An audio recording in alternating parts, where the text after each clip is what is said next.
राधे राधे कृष्ण कन्हैया गोपाल प्यारो मुरली बजैया। जय श्री राधे, जय श्री राधे। श्री राधा मान बिहारी लाल एवं श्री श्री बाबा महाराज के श्री चरणों में प्रणाम। श्लोक संख्या 169। एकं कांचन चंपकच्छवि परम नीलांबुदश्यामलं कंदर्पोत्तरलं तथैकमपरं तैनैवानुकूलं बहिः किंचैकं बहुमानभङ्गिरसवच्चाटूनि कुर्वत्परं पश्य क्रीडति कुञ्जसीम्नि तदहो द्वन्द्वं महामोहनम्।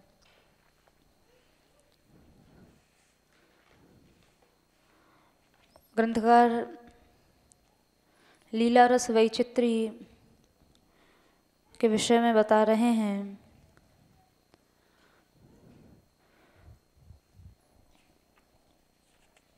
एक की छवि सुनहरी चंपा की तरह है, अर्थात श्री राधा रानी की जो छवि है वो सुनहले चंपा के पुष्प की तरह है। और दूसरी ओर सजल और सघन नील जो मेघ होते हैं, जल भरे हुए जो नीले नीले बादल होते हैं, कुछ उस तरह की श्याम सुंदर की छवि है। एक कामज्वर से चंचल हैं, अर्थात श्याम सुंदर कामज्वर से चंचल हैं, और दूसरी भीतर से अनुकूल होकर भी बाहर से अपनी वामागति को दिखाती हैं, प्रतिकूलता को दिखाती हैं, मान भरी भंगिमाओं को प्रकट करती हैं। श्री राधा रानी मान भरी भंगिमाओं से भरी हुई और दूसरी ओर श्याम सुंदर रस भरे वचनों से उनकी चाटुकारिता कर रहे हैं। सखी अभिलाषा कर रही है कि अहो क्या मैं निकुंज की सीमा में जो इस तरह के महामोहन युगल विराजमान हैं, क्या मैं उनको देख पाऊंगी। प्रस्तुत पद्य में कहा है, पश्य क्रीडति कुंज सीमनी तदहो द्वंद्वम महामोहनम। देख वो युगल खेल रहा है। पर यहाँ इस श्लोक में ये तो कहा है पश्य देख, लेकिन ये नहीं सखी बता पाई है कि वो किसको कह रही है। कोई संबोधन इस श्लोक में नहीं दिखाई देता है। उसका कारण है कि प्रिया प्रीतम जो दिव्य दंपत्ति हैं, उनके दिव्य गुण रूप और शील स्वभाव के मनन के आवेश में सखी यहाँ संबोधन करना ही भूल गई। वो किसको कह रही है, किससे कह रही है, ये कुछ यहाँ स्पष्ट नहीं है। केवल इतना है पश्य क्रीडति, देख वो युगल खेल रहा है। किसको कह रही है तो वो संबोधन यहाँ नहीं है। लेकिन यहाँ ये सखी अपनी सहेली से, अपनी संगिनी से इस सुंदर श्री युगल के लीला रस वैचित्री का वर्णन कर रही है कि देख इस जोड़ी में कितनी मोहनी है, ये महामोहन पैदा करने वाली है। अहो आश्चर्य होता है देख के कि किसी अद्भुत रूप से निकुंज की सीमा में ये महामोहन युगल खेल रहे हैं। कुंज सीमनी, यहाँ कुंज की सीमा से, सीमा का तात्पर्य है, यहाँ ग्रंथकार बताना चाहते हैं कि ये जो लीला है ये निकुंज सीमा के भीतर ही होती है, बाहर नहीं। जैसा कि इसी ग्रंथ में श्लोक आया है, मधुपति रनिशम कुंज वीथिम उपास्ते। मधुपति श्याम सुंदर रात दिन कुंज गली की ही उपासना करते हैं। तो ये युगल स्वरूप का कुंजों के प्रति प्रेम है, कुंजों के प्रति आसक्ति है। श्री राधा मेव जानन मधुपति रनिशम कुंज वीथिम उपास्ते। श्री युगल सरकार का जो निकुंजों के प्रति ये आसक्त भाव है, प्रेम भाव है, वो यहाँ कुंज सीमनी इस शब्द से ये सखी प्रकट करना चाहती है कि कुंज की सीमा में ही वे क्रीड़ा करते हैं, क्योंकि इन निकुंजों से प्रिया प्रियतम को अत्यधिक प्रेम है।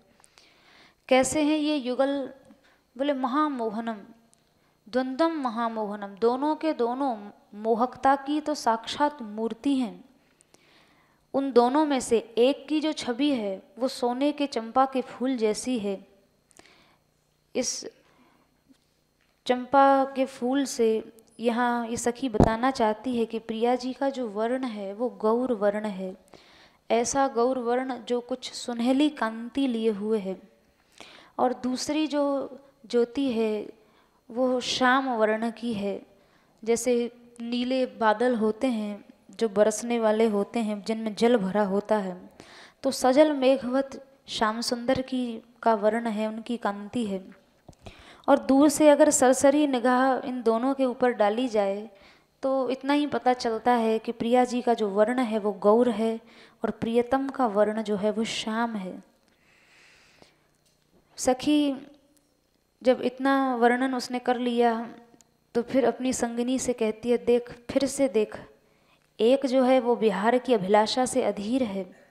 ये प्रियतम का स्वभाव वो बता रही है कि श्याम सुंदर जो हैं वो विहार की अभिलाषा से अधीर हैं, और दूसरा जो पक्ष है वो बाहर से अनुकूल नहीं है पर हृदय से अनुकूल है।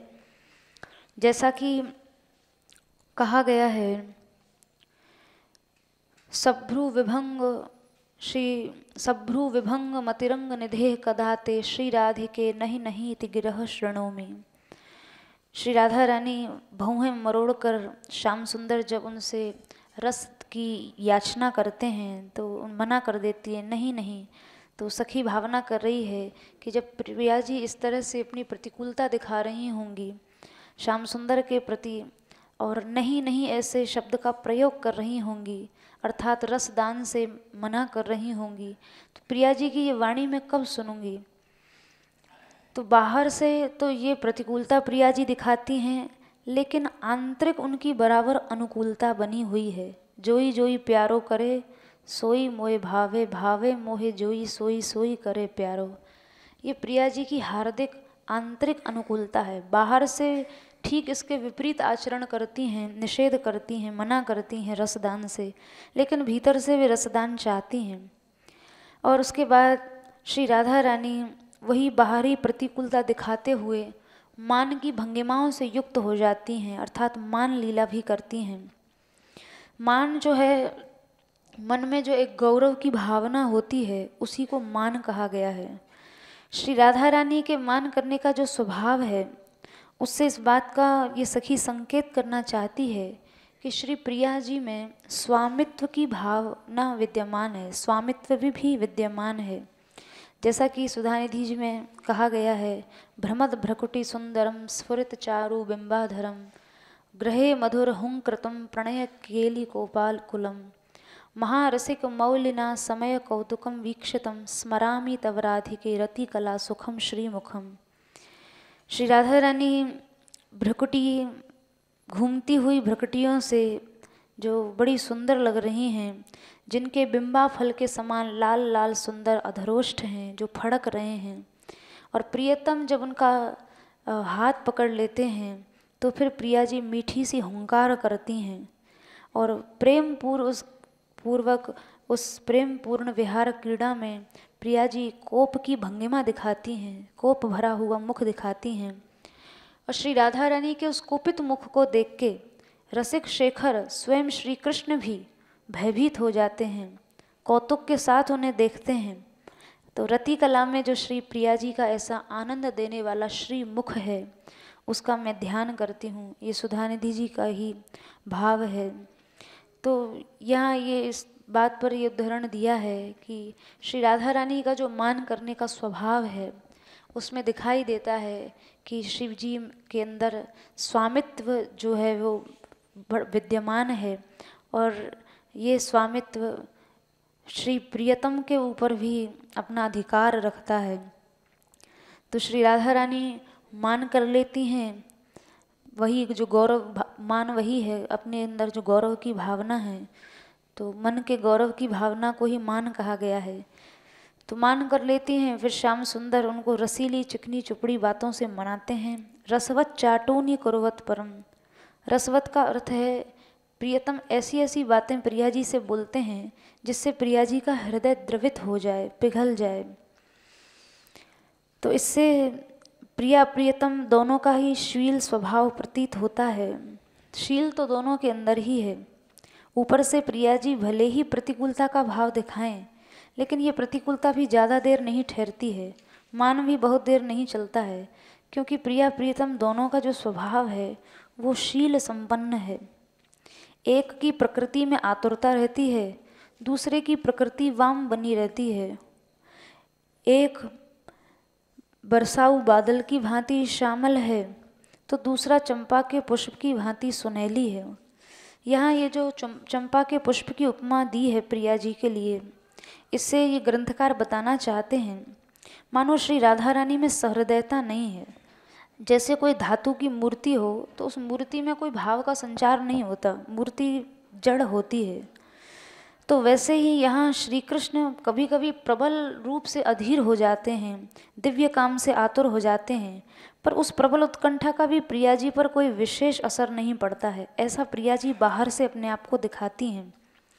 लेकिन चंपा के फूल की उपमा के द्वारा यहाँ ग्रंथकार प्रिया जी की हार्दिक अनुकूलता को भी व्यक्त करना चाह रहे हैं, क्योंकि पुष्प जो होता है वो सजीव होता है, उसके अंदर भी प्राण होता है। तो चंपा के फूल की उपमा देख के यहाँ ग्रंथकार ये बताना चाहते हैं कि श्री राधा रानी प्रिया जी जो हैं वो बाहरी प्रतिकूलता जड़ मूर्ति की तरह उनमें है, लेकिन भीतरी अनुकूलता चंपा के फूल की तरह सजीव है। अर्थात वे प्रियतम की उत्कंठा का मर्म भी समझती हैं और उनकी व्यथा को समझते हुए श्री कृष्ण के ऊपर वे कृपा भी करती हैं। यद्यपि श्याम सुंदर के अंदर दिव्य काम के आवेश से उनका अंग अंग चंचल हो उठता है, और ऐसी अवस्था में जब वे कुछ चेष्टा करते हैं, प्रिया जी का स्पर्श करते हैं, तो प्रिया जी नहीं नहीं ऐसा यानी रसदान करने से उन्हें मना कर देती हैं, अथवा छोड़ दो ऐसा कहती हैं।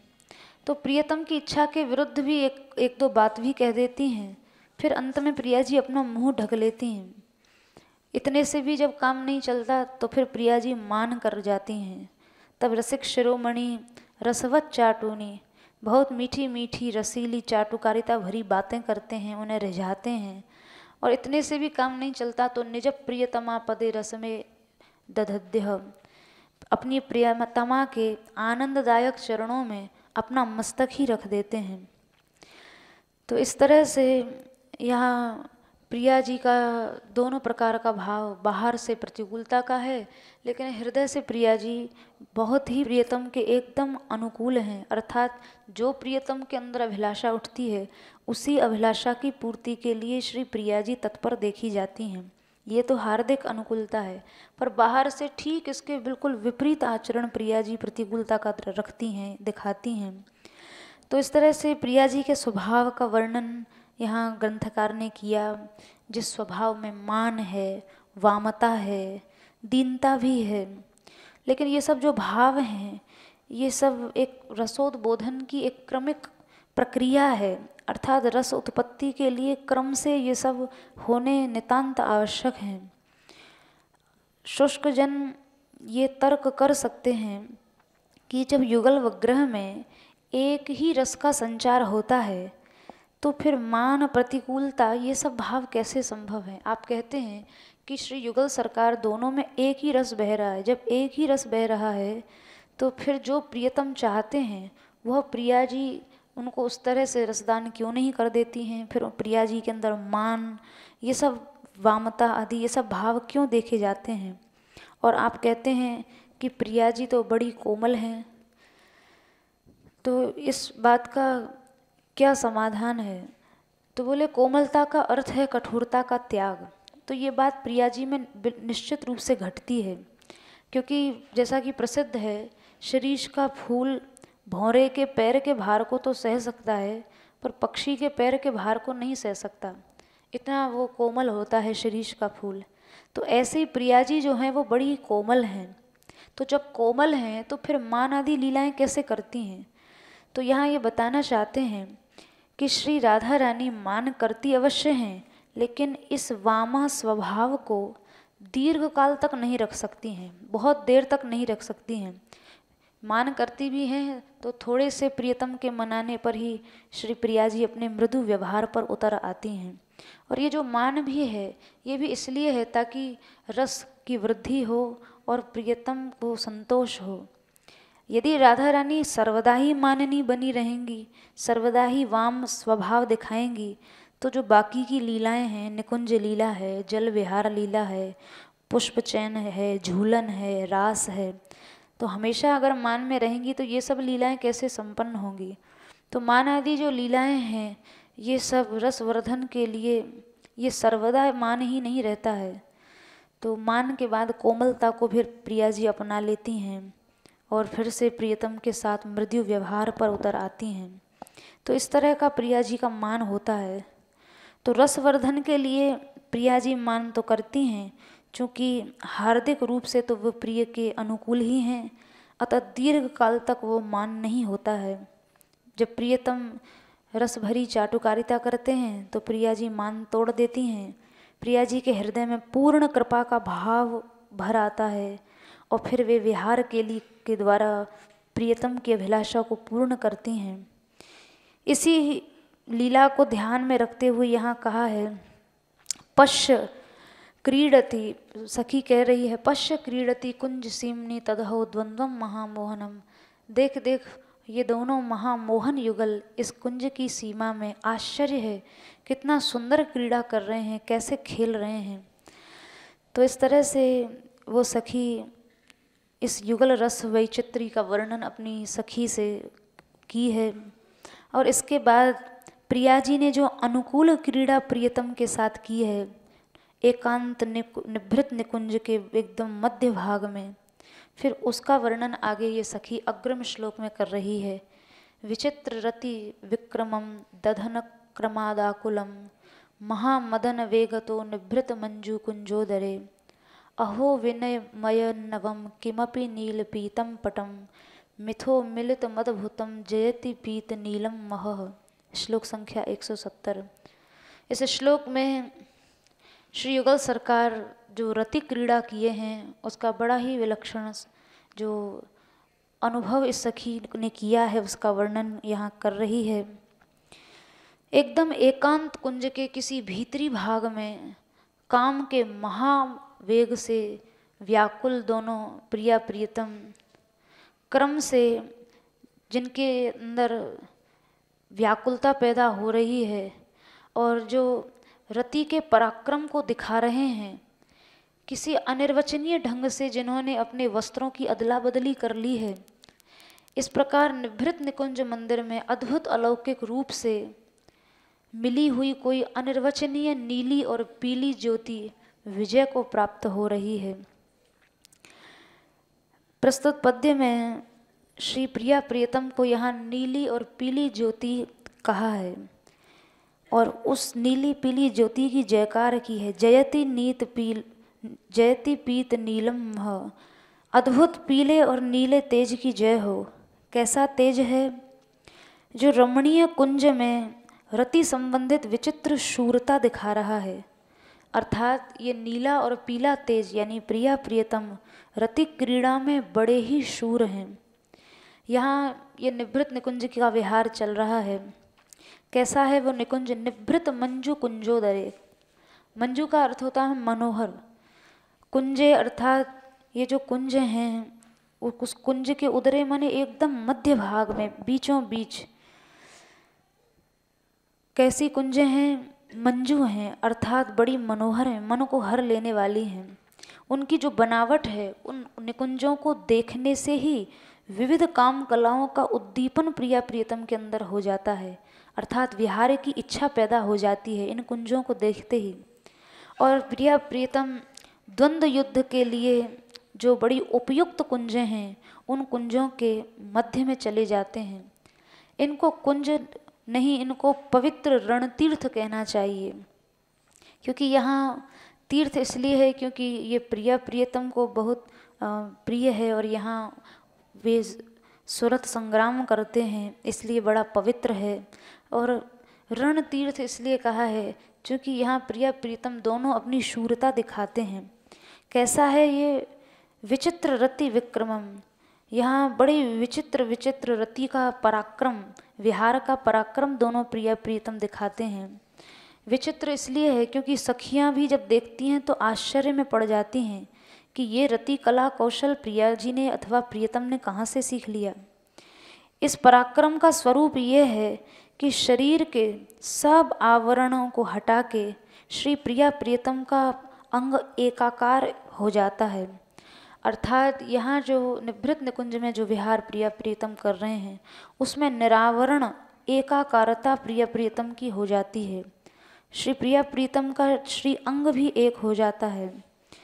तो यहाँ ये प्रश्न हो सकता है, तो आप कह रहे हैं कि यहाँ विचित्र पराक्रम प्रिया प्रीतम इस रति क्रीड़ा में दिखा रहे हैं, तो इसके पहले क्या, पहले की क्रीड़ाओं में पराक्रम नहीं था?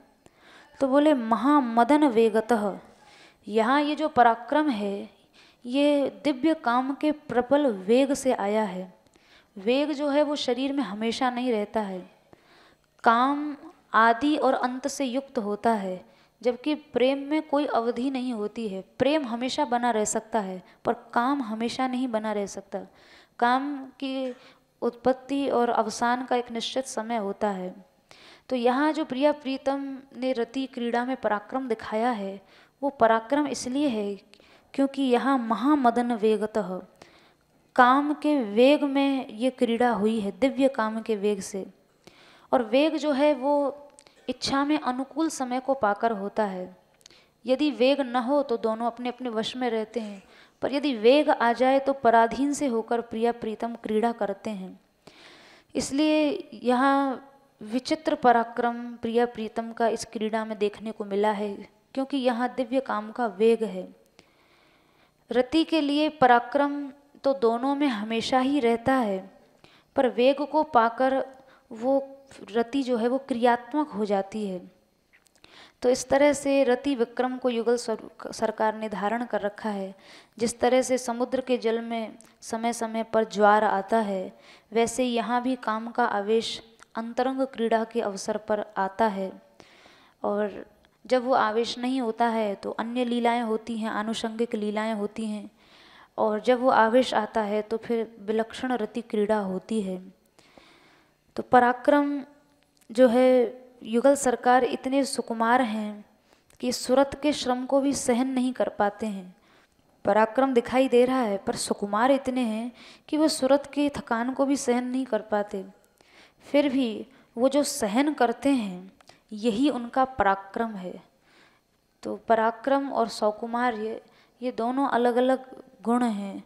जहाँ सुकुमारता होती है वहाँ कोई विशेष पराक्रम नहीं दिखाई देता है, पर यहाँ प्रिया प्रीतम का यही पराक्रम है कि वो सुरत के श्रम को सहन कर रहे हैं, यही उनका पराक्रम है। अब अनुक्रमाद आकुलम शब्द की व्याख्या करते हैं जो इस श्लोक में आया है। विचित्र रति विक्रमम दधनु अनुक्रमाद आकुलम।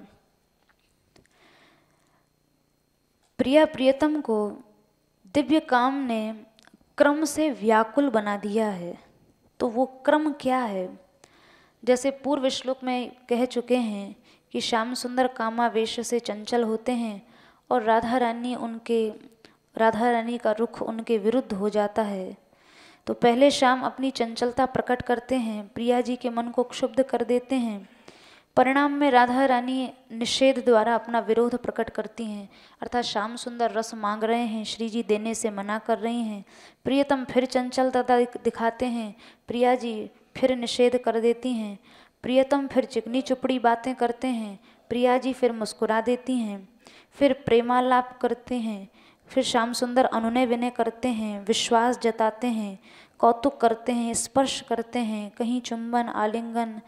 तो ये सब आवेश पूर्ण रति क्रिया द्वारा काम समुद्र में ज्वार आ जाता है। ये है व्याकुलता की वो स्थिति जो क्रम क्रम से रूपायित होती है, अर्थात क्रम क्रम से दिखाई देती है।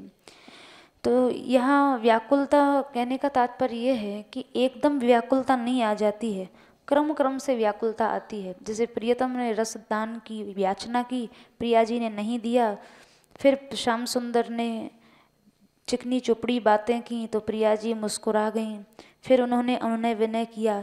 इस तरह धीरे धीरे प्रियतम के अंदर व्याकुलता पैदा होती है। इसलिए कहा है यहाँ ग्रंथकार ने कि अनुक्रमाद आकुलम, अर्थात अनुक्रम क्रम पूर्वक ये आकुलता, ये व्याकुलता आती है। तो आकुलम का अर्थ है अनेक प्रकार के काम वेगों को झेलने की लाचारी, वो प्रियतम के अंदर दिखाई पड़ती है। अनेक प्रकार के काम वेगों को झेलने की एक जो लाचारपन है। और आकुल होने का दूसरा अर्थ है, ये भी बताते हैं टीकाकार कि रोम रोम में इतना आनंद इकट्ठा हो जाता है कि उसकी मापतोल नहीं की जा सकती है। जैसे कुबेर के खजाने में कोई चोर पहुंच जाए तो वो पहुंच के असमंजस में पड़ जाएगा कि मैं क्या क्या यहाँ से बटोर लूँ, ये उठाऊँ कि ये उठाऊँ। तो इसी तरह से यहाँ प्रिया प्रियतम का ये जो आनंद है वो रोम रोम में इतना आनंद इकट्ठा हो जाता है कि उसको मापा तौला नहीं जा सकता। किसका आस्वादन करें, किस रस में डूबे रहें, यह भी समझ में नहीं आता है। तो इस तरह का उद्वेग युगल में उत्पन्न हो जाता है। अनुक्रमाकुलम, इस शब्द का यही व्याख्यान यहाँ टीकाकार ने दिया है। इसके बाद एक नए ढंग से नीले और पीले वस्त्रों की अदला बदली प्रिया प्रियतम करते हैं। अहो विनिमयन नवम किमपि नील पीतम पटम। फिर एक नई लीला शुरू होती है। प्रिया प्रियतम दोनों अपने अपने वस्त्रों की अदला बदली कर लेते हैं। किमपि अर्थात अनिर्वचनीय ढंग से करते हैं। क्या सोच के कर रहे हैं, कैसे कर रहे हैं, कुछ कहा नहीं जा सकता। ये अनिर्वचनीय लीला है। तो अनिर्वचनीय दृश्य होने के कारण इदमित्थम रूप से कुछ कहा ही नहीं जा सकता। ये नवीनतम है, अर्थात बड़ी नई लीला है। आश्चर्य प्रकट करती हुई यहाँ सखी कह रही है कि इस रस के इस नए ढंग को तू देख तो सही। अहो विनिमयन नवम, ये लीला बड़ी नई है, मैं तो पहली बार ही इसका दर्शन कर रही हूँ। किमपि, बड़ी अनिर्वचनीय है, इसको अनुभव किया जा सकता है, कहा नहीं जा सकता। फिर इतना ही नहीं, सखी बोली, अरे वस्त्र बदलने की बात तो छोड़, अब श्याम और गौर तेज आपस में ऐसे घुल मिल गए हैं कि ये स्वयं भी अलग अलग पहचाने नहीं जाते। मिथो मिलित मदभूतम जयति पीत नीलम महः। कैसा आश्चर्य है, वस्त्रों की अदला बदली नहीं हुई, इन दोनों की ही अदला बदली हो गई। क्योंकि इस समय प्रिया प्रियतम दोनों ही एक दूसरे से एकाकार हो गए हैं, मिल गए हैं। तो सखी बोली, इतना सुंदर ये विहार चल रहा है, जय घोष तो करनी चाहिए, पर चक्कर में पड़ गई किसकी जय बोलें। ये दोनों तो मिलकर एक ही हो गए हैं, किसकी बोलें किसकी न बोलें। तो हम सखियाँ दोनों में से किसकी जय घोष करें। तो आपस में सब बोली कि हमें तो दोनों की ही करनी पड़ेगी। नीले और पीले तेज दोनों अपने उत्कर्ष की चरम कोटि पर विराजमान हैं, इसलिए जयति मिथो मिलत अद्भुतम जयति पीत नीलम मह। जयति, इन दोनों की ही जय हो। मिलित, जो मिलित स्वरूप है प्रिया प्रियतम का, अद्भुत है। पीत नीलम, पीला और नीला ये जो तेज है, मिलित तेज है, इन दोनों की ही जय हो। अर्थात इस मिलावट में भी एक अद्भुतता है। प्रत्येक अंग में, प्रत्येक नीले पीले तेज का मिश्रण है। हर एक अंग में, प्रिया जी के हर एक अंग में प्रियतम के श्री अंग का तेज है, और प्रियतम के श्री अंग में राधा रानी के श्री अंग का तेज है। केवल अंग ही का तेज ही नहीं, उस तेज की कांति का भी मिश्रण हो गया है। तो कहीं दोनों की जयकार करने से ऐसा तो नहीं कि जो प्रिया जी के प्रति सखी का विशेष पक्ष रहता है वह तो नहीं खंडित हो जाएगा। तो बोले नहीं नहीं, इस जयकार में भी मैंने सबसे पहले स्थान पीले वर्ण को दिया है। श्लोक का भाव है, जयति पीत नीलम मह। दोनों ही पीले और नीले तेज की जयकार कर रही है, पर दोनों में भी पीले तेज को पहले कह रही है, अर्थात राधा रानी की जयकार पहले बोल रही है। पीत वर्ण को पहले तो अद्भुत मिलित तेज की जयकार की, यानी जो दोनों मिले हुए हैं उन दोनों ही तेज की जय हो। फिर अपनी अनन्यता दिखाते हुए दोनों में भी पहले पीले तेज की जयकार करती है, बाद में श्याम सुंदर की जयकार करती है। इस प्रकार दिव्य काम और प्रेम से भरी क्रीड़ा के बाद जो मर्दित की हुई मालाएं हैं, जो एक दूसरे से विहार में अदला बदली करके पहने गए वस्त्र हैं, और जिस तरह से आलस के भाव से जो श्री प्रिया प्रीतम पलंग से उठे हैं, लटपटाते हुए चल रहे हैं, इन सब मिलन के चिन्हों को देखकर सखियों को बहुत ही आनंद मिल रहा है।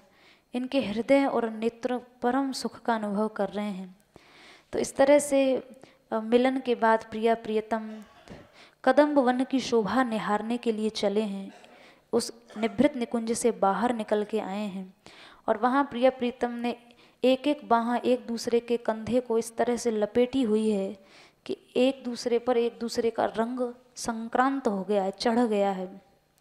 अनेक प्रकार का हास परिहास दोनों के बीच में चल रहा है। और इसी समय इस सखी ने तुरंत वहाँ आकर प्रिया प्रीतम के एक एक हाथ में उपहार के रूप में पीला और नीला कमल अर्पित कर दिया है और प्रणाम किया है। श्री राधा रानी के हाथ में तो नीला कमल दिया है और श्याम सुंदर के हाथ में पीला कमल दिया है। उन कमलों की सुगंध से वहाँ चारों ओर भ्रमरों का समूह इकट्ठा हो गया और उन भंवरों ने वहाँ जो सखी वृंद खड़ा था उसको घेर लिया। भंवरों से घिरे हुए सखी समूह को अब ये सखी युगल की चाल की शोभा कह रही है, वर्णन कर रही है। श्लोक संख्या 171 में करे कमल मद्भुतम भ्रमयतोर मिथोर सार्पित स्फुरत पुलक दोर्लता युगल युह स्मरोन्मत्तयोः सहास रस पेशलम मद करीन्द्र भंगी शतैः गतिम रसिकयोर्द्वयोः स्मरत चारु वृंदावने। सब सखियों को यहाँ ये सखी श्री युगल सरकार की रसमयी लीला की स्मरण करने की आज्ञा दे रही है।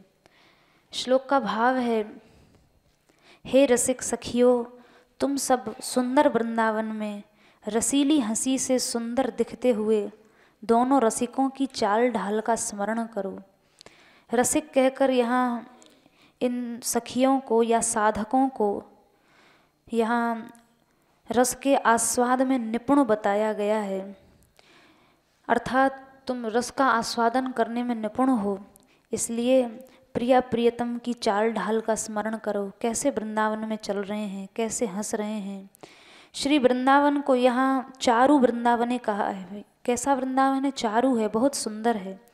अर्थात जैसे चंद्रमा से रात की शोभा होती है और रात से चंद्रमा की शोभा होती है, इसी तरह से प्रिया प्रियतम के चलने से वृंदावन की सुंदरता बढ़ती है और वृंदावन की सुंदरता से युगल स्वरूप के चलने में चार चांद लग जाते हैं। अर्थात वृंदावन से श्री युगल की शोभा है और युगल से वृंदावन की शोभा है। कैसे हैं युगल? तो बोले अद्भुत हैं। अर्थात श्री प्रिया प्रियतम अनुपम रूप से सुंदर हैं। करे कमल मद्भुतम, अद्भुत अनुपम सुंदर दंडी रहित कमल को जिन्होंने हाथ में ले रखा है और उसको घुमा रहे हैं, चारों तरफ उस कमल को प्रिया प्रीतम हाथ में लेके घुमा रहे हैं। श्री सखी ने नीला कमल प्रिया जी को दिया था और पीला कमल प्रियतम को दिया था। प्रिया प्रियतम के लिए ये कमल भी एक विशेष रस का उद्दीपन कर रहा है और साथ ही ये कमल प्रिया प्रीतम को ये याद दिला रहा है कि आप दोनों ने एक दूसरे का वस्त्र धारण कर रखा है। आप निभृत निकुंज में लीला करके आए हो पर आपको अनुसंधान नहीं है और बेभान अवस्था में आप चल रहे हैं। ये सब सखियां आपके इस विहार को जान जाएंगी, क्योंकि प्रिया जी ने उस समय प्रियतम के वस्त्र पहने हैं और प्रियतम ने प्रिया जी के, और सखियों ने कमल भी उसी तरह से पकड़ा दिया था। जो नील वर्ण का कमल था वो राधा रानी को और पीत वर्ण का कमल श्याम सुंदर को, ताकि इस कमल को देख के प्रिया प्रीतम को याद आ जाए कि उन्होंने वस्त्रों की अदला बदली कर रखी है। इस बात को सब सखियां देख रही हैं। तो कमलों को वे जब घुमा रहे थे तो इस तरह घुमा रहे थे मानो कह रहे हों, मानो सखियां कह रही हैं कि वस्त्र बदल के आपने पहन लिया है, पर प्रिया प्रियतम कमल घुमा के मानो कहना चाहते हैं कि वस्त्र बदल के पहन लेना तो ये एक कौतुक मात्र है। अरे हम दोनों तो हृदय से ही एक हैं।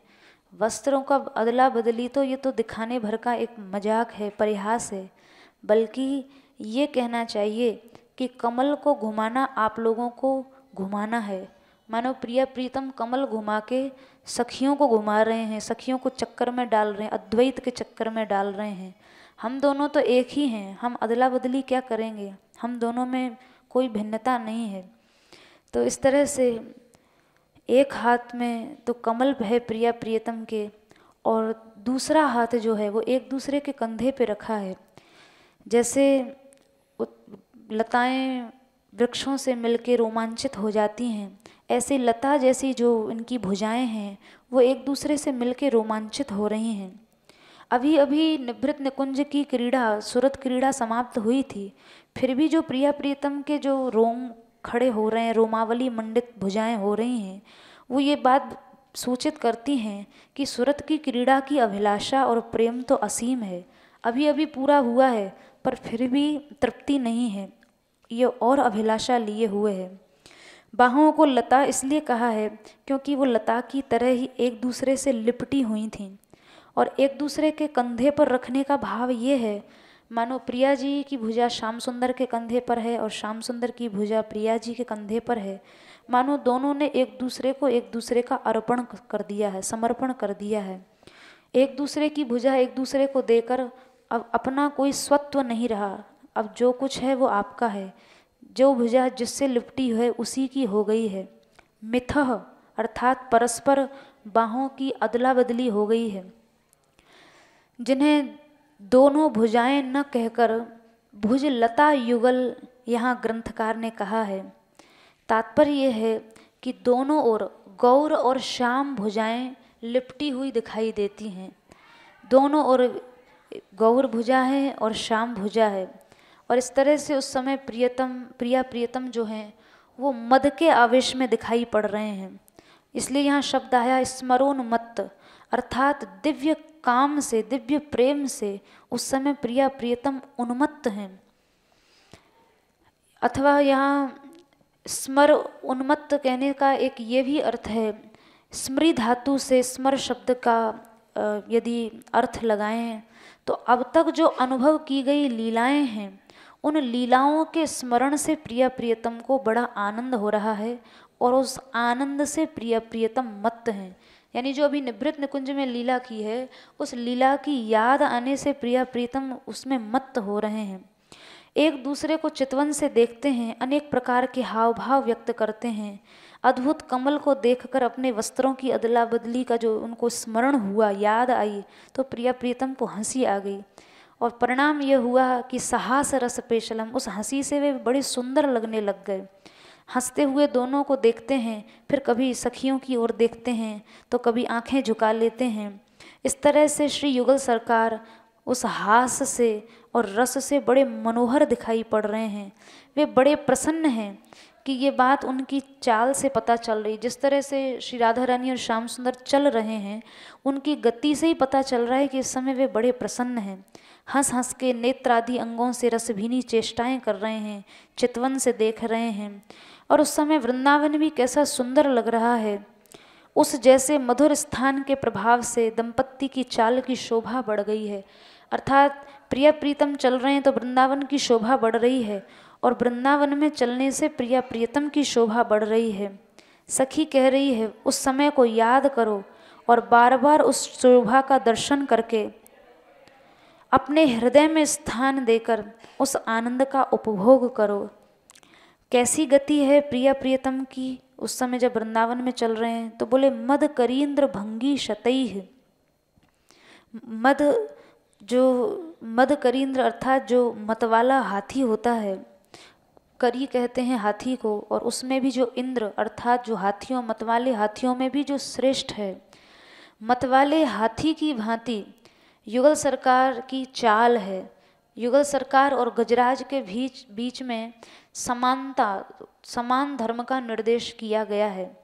जैसे दंपत्ति के हाथ में कमल है, प्रिया प्रीतम जैसे हाथ में कमल घुमा रहे हैं, वैसे ही हाथी भी हथनी के साथ जब चलता है तो वो सूंड को इधर उधर फेंकते हुए चलता है, इसलिए हाथी का एक नाम करी होता है। कर के दो अर्थ होते हैं, कर माने हाथ भी होता है और कर माने सूंड भी होती है। तो अपनी सूंड को इधर उधर घुमाते हुए चलता है, इसलिए हाथी को करी कहा जाता है।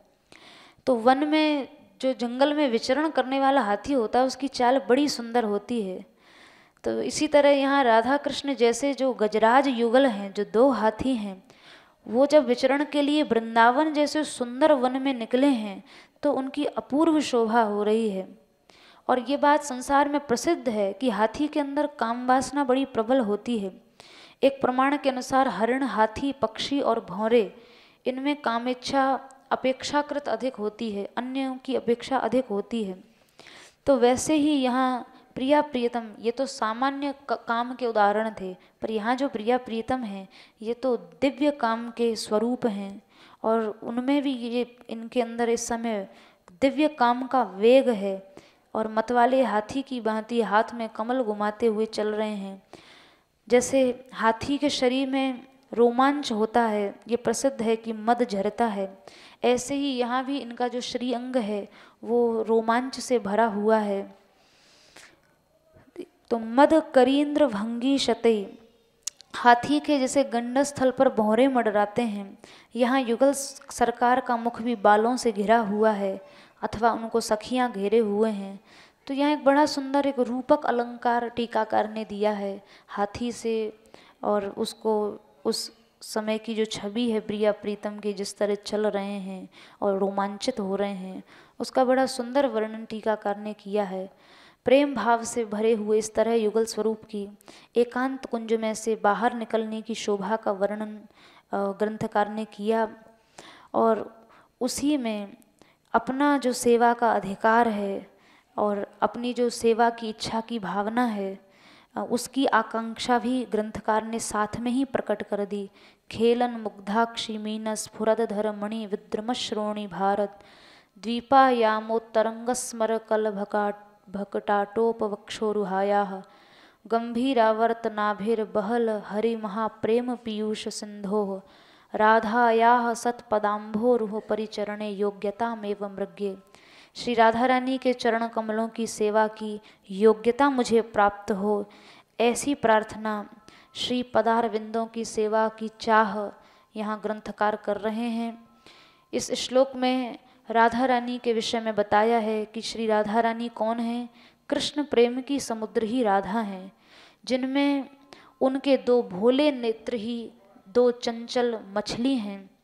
मूंगा मणि की तरह उनके अधर चमक रहे हैं, जिनके पृथु नितंब मंडल ही इस समुद्र का द्वीप हैं। और उस द्वीप विस्तार के तरंगायित प्रदेश में काम रूपी हाथी के बच्चों के गंडस्थल के समान दोनों श्री स्तन मंडल हैं, जिनकी नाभि गंभीर भंवर के समान है। ऐसे श्री कृष्ण की महाप्रेमामृत सिंधु रूपा श्री राधा रानी के युगल चरण कमलों की सेवा की मैं योग्यता चाहती हूँ। श्री राधा रानी की दिव्य शोभा और दिव्य कांति जो सब सखियों के मन और नेत्रों को आनंद देने वाली है, उन श्री राधा रानी के चरण कमलों की सेवा की योग्यता ये सखी अभिलाषा कर रही है। वो इस योग्य होना चाहती है कि सुंदर वृंदावन की शोभा देखने जब प्रिया प्रियतम पधारें तो उस समय मैं उनकी सेवा करूं और मेरी सेवा को वे स्वीकार कर लें। यहाँ सखी ने अपनी एक इच्छा प्रकट की है। इस इच्छा से ये पता चलता है कि ये सखी स्वार्थी नहीं है। उसने अपनी इच्छा रख दी, बाकी पूरा करना न करना ये तो श्री सरकार के हाथ में है।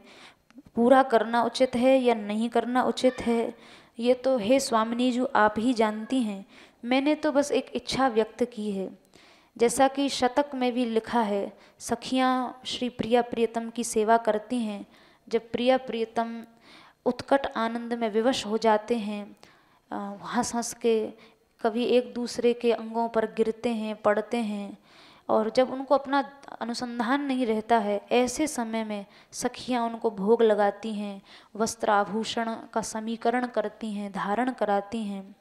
और सखियों ने सेवा कर दी, इस बात का ध्यान भी युगल सरकार को नहीं रहता है। ऐसे श्री युगल सरकार से यहाँ सखी प्रार्थना कर रही है सेवा की कि आप अपने चरणों की सेवा की योग्यता मुझे प्रदान करो। श्री राधा रानी से प्रार्थना कर रही है। कैसी श्री राधा हैं? जो श्याम सुंदर के प्रेमामृत रूपी समुद्र हैं।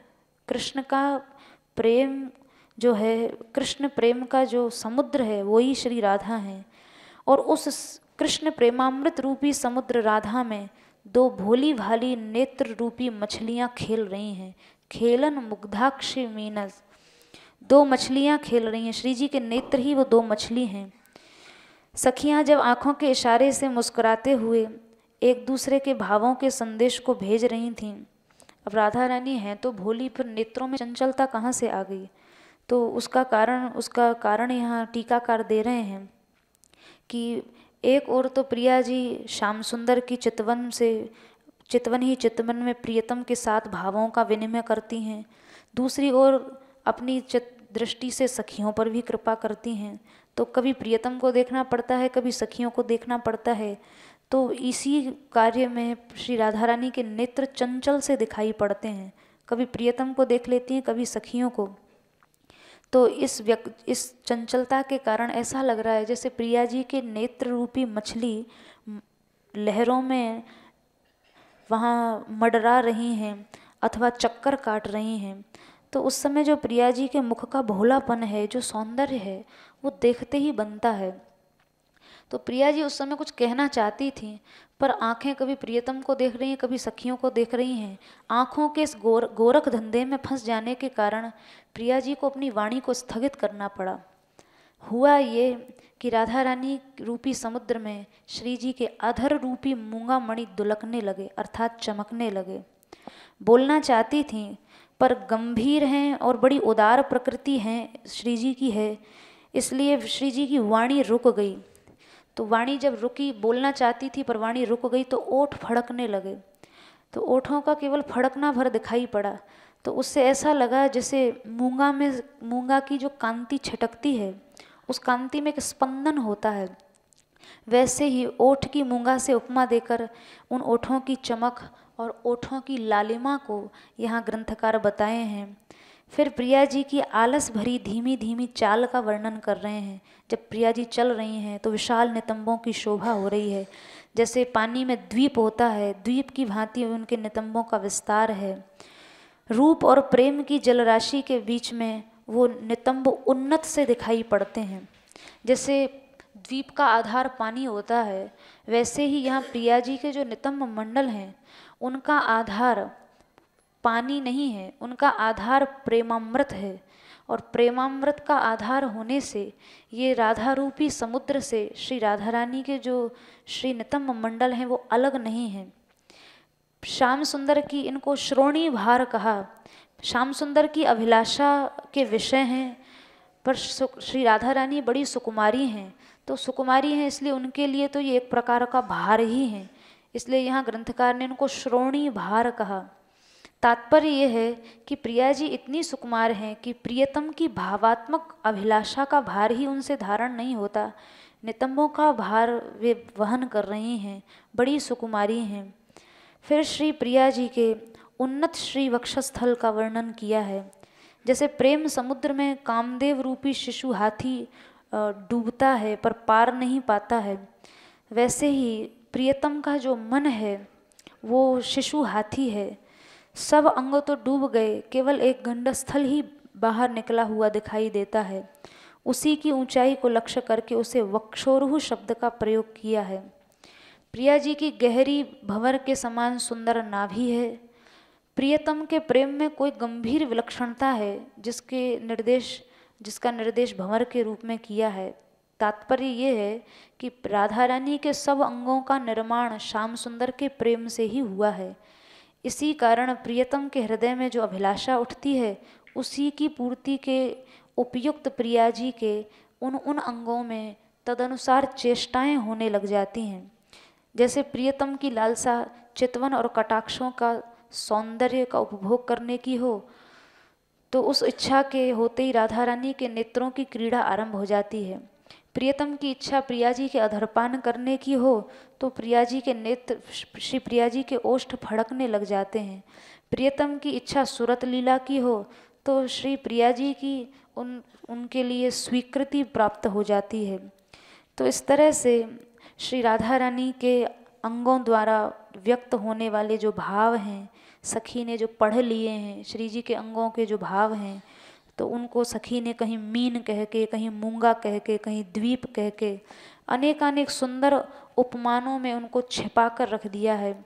और बड़ा सुंदर श्री राधा रानी के संपूर्ण जो श्री अंग मंडल है, श्री अंग है, श्री विग्रह है, उसका वर्णन किया है। श्री राधा रानी ऐसी जो महाप्रेम पीयूष की सिंधु हैं, महाप्रेमामृत की समुद्र हैं, ऐसी उन श्री राधा रानी के चरण कमलों की सेवा की योग्यता मुझे प्राप्त हो, ऐसी इच्छा यहाँ सखी ने की है। जय श्री राधे। राधे कृष्णा राधे कृष्णा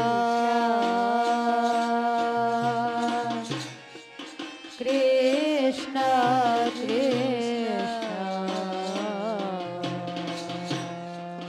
राधे राधे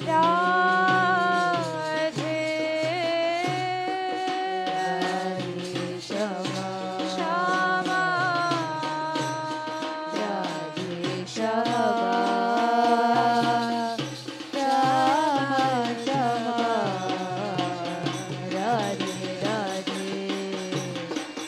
राधे कृष्णा राधे कृष्णा कृष्णा कृष्णा राधे राधे राधे श्यामा राधे श्यामा श्यामा श्यामा राधे राधे राधे कृष्णा राधे कृष्णा कृष्णा कृष्णा कृष्णा राधे राधे राधे श्यामा राधे श्यामा श्यामा श्यामा राधे राधे राधे कृष्णा राधे कृष्णा कृष्णा कृष्णा राधे राधे राधे श्यामा राधे श्यामा श्यामा श्यामा राधे राधे राधे कृष्णा राधे कृष्णा कृष्णा कृष्णा राधे राधे राधे श्यामा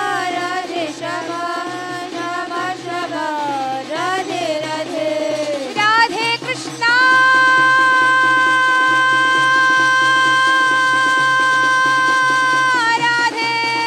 कृष्णा कृष्णा कृष्णा राधे राधे राधे श्यामा राधे श्यामा श्यामा श्यामा राधे राधे राधे कृष्णा राधे कृष्णा कृष्णा कृष्णा राधे राधे राधे श्यामा राधे श्यामा श्यामा श्यामा राधे राधे राधे कृष्णा राधे कृष्णा कृष्णा कृष्णा राधे राधे राधे श्यामा राधे श्यामा श्यामा श्यामा राधे राधे राधे कृष्णा राधे कृष्णा कृष्णा कृष्णा राधे राधे राधे श्यामा राधे श्यामा श्यामा श्यामा राधे राधे राधे कृष्णा राधे कृष्णा कृष्णा कृष्णा राधे राधे राधे श्यामा राधे श्यामा श्यामा श्यामा राधे राधे राधे कृष्णा कृष्णा कृष्णा राधे राधे राधे श्यामा श्यामा श्यामा श्यामा राधे राधे राधे कृष्णा कृष्णा कृष्णा कृष्णा राधे राधे राधे श्यामा श्यामा श्यामा श्यामा राधे राधे